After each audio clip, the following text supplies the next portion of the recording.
اعوذ باللہ من الشیطان الرجیم، بسم اللہ الرحمن الرحیم۔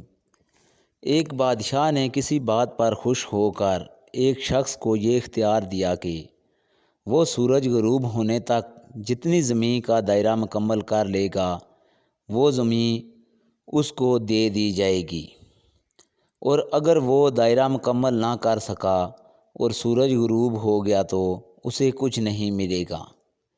یہ سن کر وہ شخص چل پڑا۔ چلتے چلتے ظہر ہو گئی تو اسے خیال آیا کہ اب واپس کا چکر شروع کر دینا چاہیے، مگر پھر لالچ نے غلبہ پا لیا اور سوچا کہ تھوڑا سا اور آگے سے چکر کاٹ لوں۔ پھر واپسی کا خیال آیا تو سامنے کے خوبصورت پہاڑ کو دیکھ کر اس نے سوچا اس کو بھی اپنی جاگیر میں شامل کر لیتا۔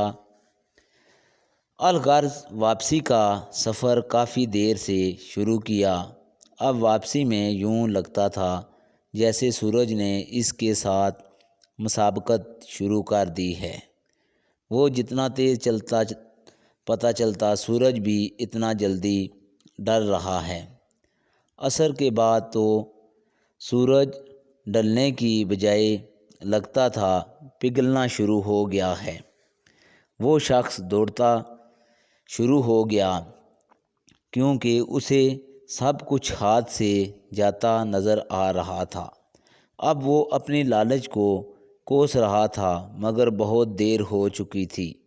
دوڑتے دوڑتے اس کا سینہ درد سے پھٹا جا رہا تھا، مگر وہ تھا کہ بس دوڑے جا رہا تھا۔ آخر سورج غروب ہوا تو وہ شخص اس طرح گرا کہ اس کا سر اس کے سٹارٹنگ پوائنٹ کی چھو رہا تھا اور پاؤں واپسی کے دائرے کو مکمل کر رہے تھے۔ یوں اس کی لاش نے دائرہ مکمل کر دیا۔ جس جگہ وہ گرا تھا اس جگہ اس کی قبر بنائی گئی اور قبر پر کتبہ لگایا گیا جس پر لکھا تھا اس شخص کی ضرورت بس اتنی ساری جگہ تھی جتنی جگہ اس کی قبر ہے۔ آج ہمارے دائرے بھی بہت بڑے ہو گئے ہیں، چلیے واپسی کی سوچتے ہیں۔ اللہ پاک ہمیں موت سے پہلے موت کی تیاری کی توفیق نصیب فرمائے اور خاتمہ بالخیر فرمائے، آمین۔ آج کا واقعہ اتنا ہی، اجازت دیجیے، اللہ حافظ۔